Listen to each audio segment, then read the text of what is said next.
Batora Lost Haven is an action RPG combining classic hack-and-slash action with elements of a twin-stick shooter.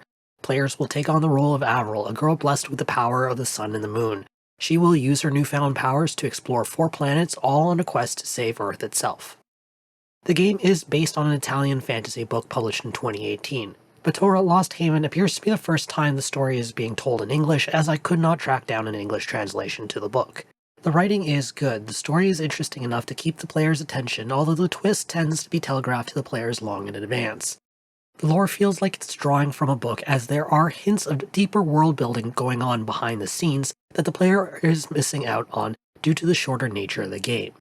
The dialogue has nice pacing to it as it hits the right emotional notes without dragging on unnecessarily. The morality system is well done, as the developers skip the idea of good or evil actions in favor of rash and aggressive or calm and defensive action.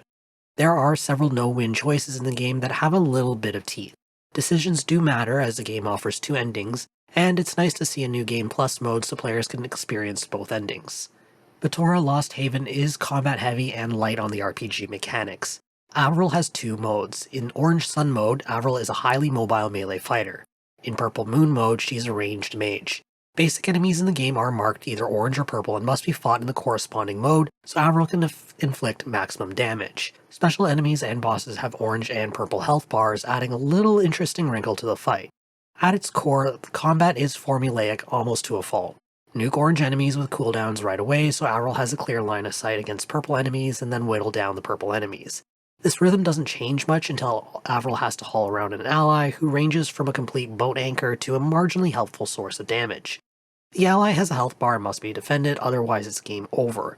The allies are probably the most frustrating part of combat, as their health pools are quite small. Increasing the health by 50% or so would probably cut down the irritation by giving players a little more breathing room.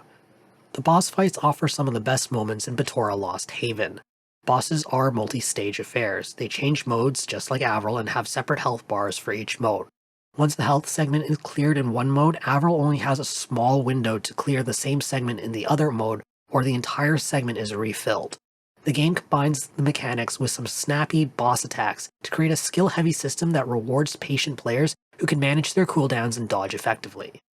Controls are tight and responsive. Dodging is a huge part of the game, and the slight cooldown requires players to time their dodges instead of spamming it relentlessly. The only improvement I could suggest is making the aim assist a little more generous at longer ranges, especially against stationary puzzle objects. The RPG mechanics are very light. The entire system revolves around the runes Avril can equip. The runes can either boost stats and skills or grant new abilities. Each rune has a type and a point value, and there is a cap on how many points worth of runes can be equipped at one time. As Avril levels up, the cap is increased, allowing Avril to become more powerful. There is a bit of stat and ability tweaking with the runes, but it's not very deep. It's just enough to tweak Avril to suit a certain playstyle, but the system isn't complex enough where players can create game-breaking builds. The light mechanics suits the game well, as the mechanics put more emphasis on player skill than grinding out levels. Batora Lost Haven offers a solid style reminiscent of the major North American animation studios. Since Avril visits 4 planets, the game's plot gives artists a ripe opportunity to flex their creative muscles, and they did not disappoint. Each planet is a unique world with inhabitants that match the world nicely.